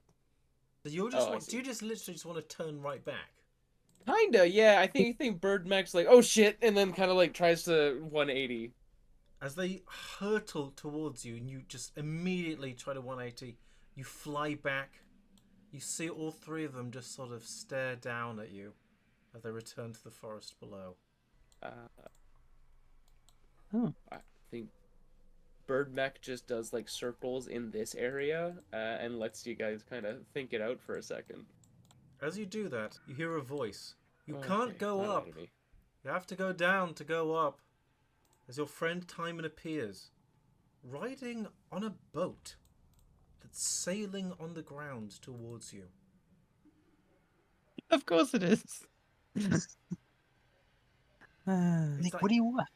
the bottom of the boat is maybe an inch above the ground. It's sort of bobbing gently as it sort of drifts above the ground and lands just here. I think I'd sort of look at Ella for agreement and go, maybe we should take his advice and head down. Right. He hasn't steered us wrong yet. No, other than making us fight a giant deep. But I suppose we did succeed. So, and can I try and like steer the bird downwards? I want to push in the back of its neck and be like, "Land, G bird." Mech Bird goes down. Do you land on the boat or on the ground? Just about where my token's at, right in front of the boat. As you land, behind you, through the forest, you can see this glittering, shining castle. Before you stands this grey boat. On it stands a pale, white-faced man. And below this slope, you just see this grey, barren plain. Simon, you're here. I thought you didn't come with us when we defeated that demon. Just securing our travel. Upon this vessel, we shall send out into hell. Perhaps we shall even survive. He tosses down a rope ladder. It hits the ground. Right, Ella's going The to... bird slowly climbs up it clumsily. Oh, the bird climbs up it with us on its back. If you I love guys are that. still on its back, or else it's gonna go first. I think as Ella is about to leap off, this bird just starts climbing up this rope, and we both just kind of have to hang on to your feathers. That's right. Suddenly, like, turned, like, vertically. I love the image. Just the idea of a giant eagle climbing a ladder instead of flying. Right. I think maybe there's a little too much of Mek left in you. Yeah. So I think do we get on this boat? You're on the boat. I think if we're on the boat, I will get off the eagle. Same. Not halfway up the mast. I got spend my the rest of the hour as a bird, just can you sitting just- on top of the mast. Oh, I know I can, but Bird Mech likes being Bird Mech. Fair. Okay. He's got an intelligence of 8, so he's like, yeah, unless danger comes, I'm gonna just chill up here. Yeah, I suppose that's the drawback of polymorphing yourself, is that you have to be smart enough to unpolymorph yourself. You have to pick an animal that's smart enough to unpolymorph yourself, because you don't even get to keep your smarts. That's why Wild Shape's better than Polymorph, because it's not a 5th level spell slot, and lets you keep your mental stats. Right. But it's very fun roleplay, and I love it. Yes. Well, to be fair, 8 intelligence is like higher than some characters I've played.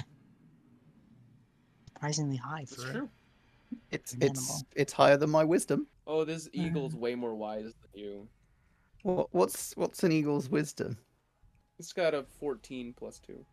But man, the things eagles could tell us if they could talk. Yeah, it's more than twice as wise as Toric. Timon, what is this vessel? Sturdy enough, is what it is. Perhaps we should take some time to rest. You appear to be dying slightly. Only slightly. What? So this is hell, I take it? What layer are we in? No, we're not there yet. Before we get to hell, we must pass those who hell has rejected. And why does it look so homely here? This place? This place is more a lesson than anything else. You don't go up here. You go down to go up. He points his finger out towards the grey plain. Just this barren, lost plain. Almost as if all colour and identity had been drained away from it. We must traverse that plain. For we'll be even allowed into hell. Mm. It's been some time since I was here last. Things may be different now. I see, and that shining castle up there? What kind of place is that? He just smiles sadly. Just don't look. A trick of the light, nothing more. Ella immediately stops looking. Turns her gaze away. So, you said there was some place to rest on this boat? There are beds enough. Food enough. Water enough to drink. Good. I mean, we have to wait for our friend to stop being an eagle anyway, so might as well rest up, recover from our wounds. Do you have any idea what to expect out here? Things may be different than I last visited. This place is where the neutrals live. Okay. Suppose we'll see soon enough.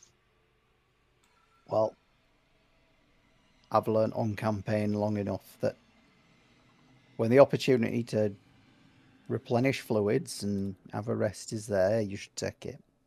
And Toric is going to try and find wherever this plentiful water is, dunk his tankard in, and basically go and sit at the front of the boat looking out, drinking water.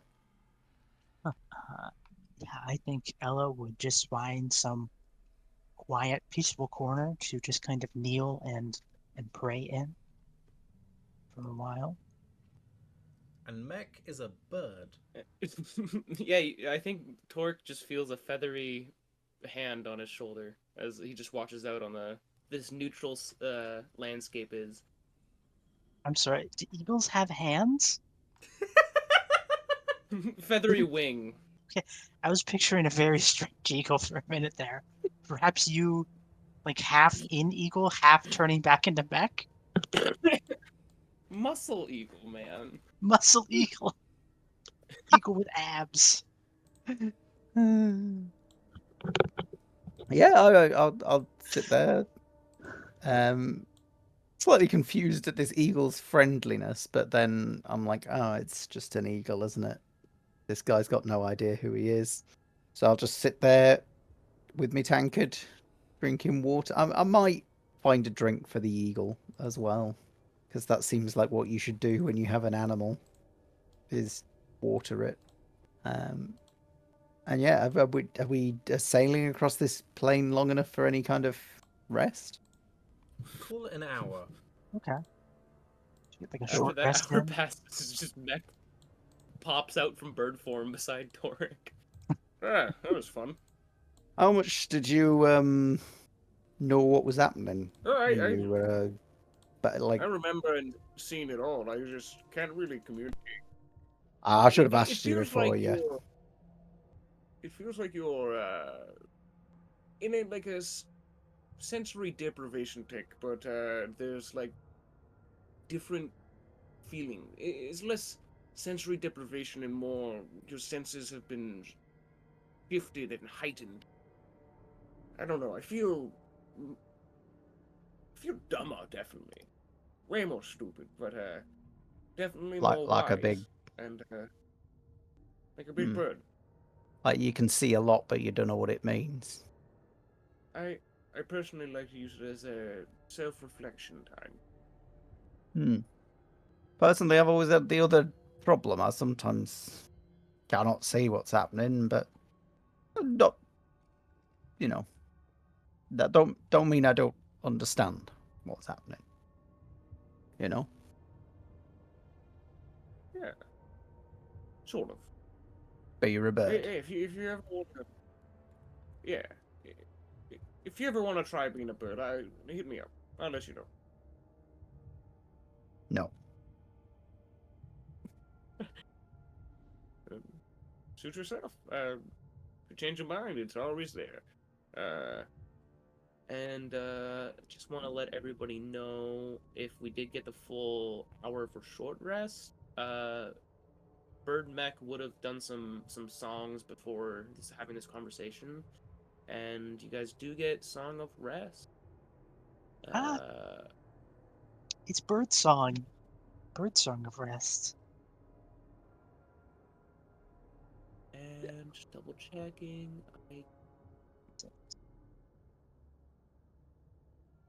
Long rest for Bardic Inspiration. That's what I wanted to. Oh no, that's annoying for you. So it'd be this in I addition think to there's a subclass that makes it short rest. I'm literally just double checking which of my abilities recharge on like short and long rests, because it's worth knowing these kind of things. Yeah. Well, all my spell slots get back on a short rest, so it's cool for me. Crikey, that's good. We only have 3 spell slots, kind of like a warlock. Fair. Yeah, you deserve them back on a short rest then. I only have 3 spell slots, but it takes me a long rest to get those. But also, I can hit things hard, so. Also can stab things. Big plus. That was never my grading in school for, Really? Your teacher never wrote D- but can stab things? Good? It was always my grade. Go on, spend it. Oh, that's That's way the more American than I public needed. education system for you.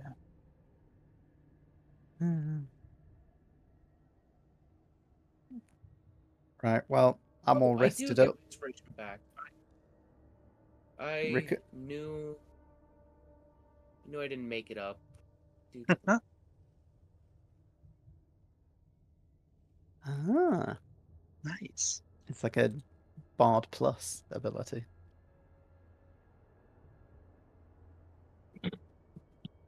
Well, one hit dice was enough for me to heal to full 3 times over. Right. As we are, I think Ella would kind of get up from her prayers as this hour nears its end. Do we look like? So we're kind of riding through, I guess, this forest on this ship? Is it just like endless trees, or kind of what do we see out there? You headed south or down the slope through this barren sort of. There's nothing to distinguish this plane from anything else. Above you, the pitch sky is devoid of any stars. No birds sing in the sky, though one sings on the boat. There is just nothing even to see. It's just grey. 5 minutes past, there is grey. Another 5 minutes past, there is grey. Until Timon halts you and points to a procession of figures walking in front of you. Ooh. Timon, who are those people? They don't look very well. it looks scary. As you look out into them, Ella, a chilling memory returns. When you were walking through Baldur's Gate and you got that vision of another world, all of those strange people, their still white faces identical to one another, you see the same kind of people here. Some are tall and some are short, some as high as 10 feet tall, some only a few feet above the ground. They all have the same identical faces. You can see Right. insects tattering their eyes that irrigate their faces with pus that commingles with their tears. All of them just walk in endless procession, following a figure carrying a great blank banner. I feel like I've seen that before in a vision or a dream. Timon, who are these people? So this banner is like entirely blank? Yep, nothing on it. Can I try and look? You said they have like insects and like pus, like crawling out of, I guess, their empty faces. Can I look? I'm not sure how much I can see from here, but can I look closer? Does this look at all like the disease that I saw infecting the people of Baldur's Gate? You can see it has no connection. Huh. I think you would see that Ella looks just completely unnerved by these things. These are those whose existence was marked by neither infamy nor praise. They were never truly alive, squandered their pointless existences, never doing any harm of note, yet never once seeing the suffering of others, reaching out their hands to ease their burdens. With a single motion they could free themselves from the insects that blind them, and now their indifference is dealt to them endlessly. They are the neutrals. It's awful. We should do something. Save them somehow. They would have done nothing to help you. They did nothing to help anybody. They're rejected by hell, having committed no sin. Yet no god will give them pity now. How many are there? He points out into the distance, and this procession, these identical shambling figures, just goes on and on and on and on. For so long you'd have scarce believed that death had undone so many. Is this boat sort of making to follow their direction or sort of like cross paths with it? Like what's our course here? Or has Timon stopped it moving? Timon has this long pole with which he sort of occasionally gently motions the boat forward. He has stopped the boat. They go nowhere. Their lives were a worthless journey, and now They wander, following that banner forever to nowhere. Yeah, I think there's something in this that would resonate with Toric a little bit. A man who's used to sort of following directions, enforcing laws, but himself has cared very little for, good or bad in certain ways. But at the same time, he's definitely fought on the side of certain issues, and so I think there's a bit of interesting introspection from him on what these figures' lives might have been like. Hyman, was closer to one of those banners. I think perhaps maybe I can help them or give them some direction. I don't know. But I cannot stand to see them like this. It's people that did nothing wrong. And nothing right. Close your eyes. Mark them no more. You must go Okay. forward. Ella closes her eyes. Aye, aye, sir. He gestures the boat forward. A dull thump, he crashes into these beings. Just fall softly into the sand beneath them. Yeah, you would see Ella, still her eyes closed shut, will just kind of flinch as she feels the thump as we kind of crash into these guys. As you see the procession Oh. sort of being split, the ones behind clearly not knowing where to go now, and just standing there, motionless, the stream of mucus and pus from their eyes trickling down, almost like a stream leading down towards a river. As we pass by these guys, I think Ella, even though she was told to pay them no mind,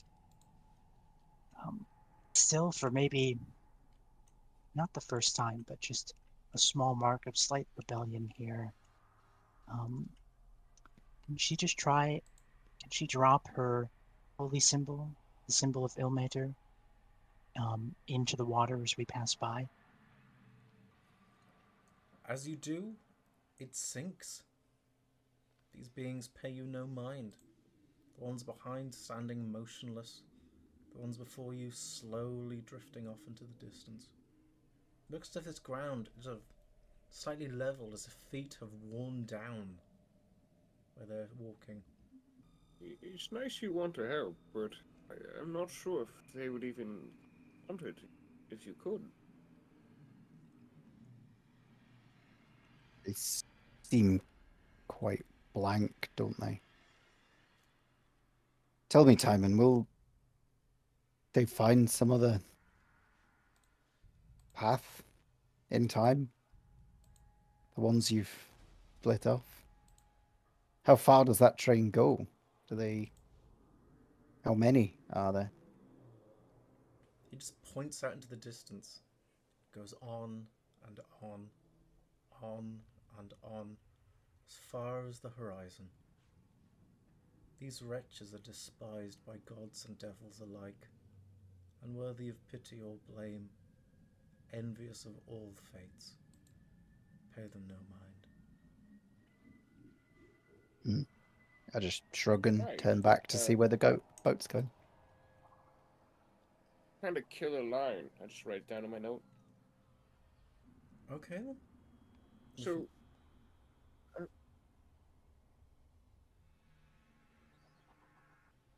Were you gonna say something there, Cash?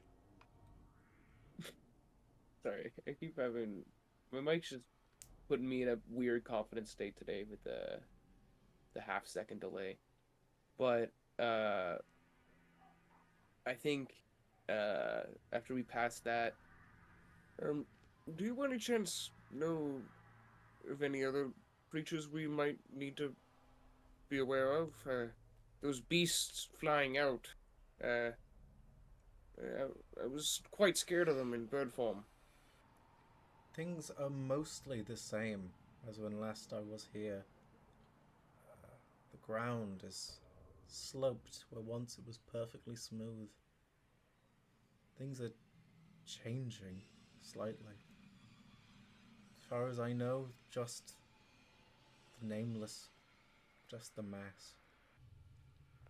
Right. Good to know. Woods. He leads you onwards, and onwards you go. This great still plain.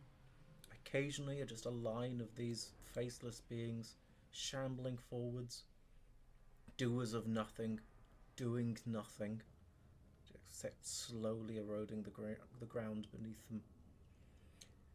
As you pass, you see sort of rivulets in the ground where their tears and the pus from their eyes are sort of pooled and occasionally sort of worn down through very slow erosion. And you come across a ghoulish river. So we're not going along the river, no? We're sort of coming to it. Yes. It appears to be just this river of bubbling mucus. Just this froth, this spume of vile infection. The surface occasionally crawling. You see insects and maggots bubbling across the surface. I don't recognize this place. Timon says, this is new. Well, I can't say that I imagine any of us does either. What did it used to be? What'd you say there, Cash? What did it used to be? Nothing. Once this plane was perfectly smooth. Their motions have worn it down. Maybe you took a wrong turn or something. Tell me, guide, do you know which way you're going? That way. He points across the river. Right then. Can we cross it, or is it? Turns the boat. Moves you slowly down the slope. You feel the occasional undulation. The erosion of the ground rises and falls. Overall, it feels smooth as you sail through the air down. You approach the river, the smell begins to turn your stomach, foul and churning. As the prow of the boat reaches the lip of this foul, bubbling river, the prow dips in. You begin to slime across. Lovely. Good thing we're in a boat. I'd hate having to walk through all this. As you are halfway across, you feel a jolt.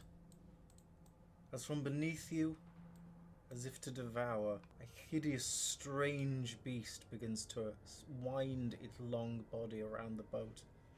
And bursting up from this river of slime, hideous, flying creatures, monstrous to behold. And on that bombshell, end of session.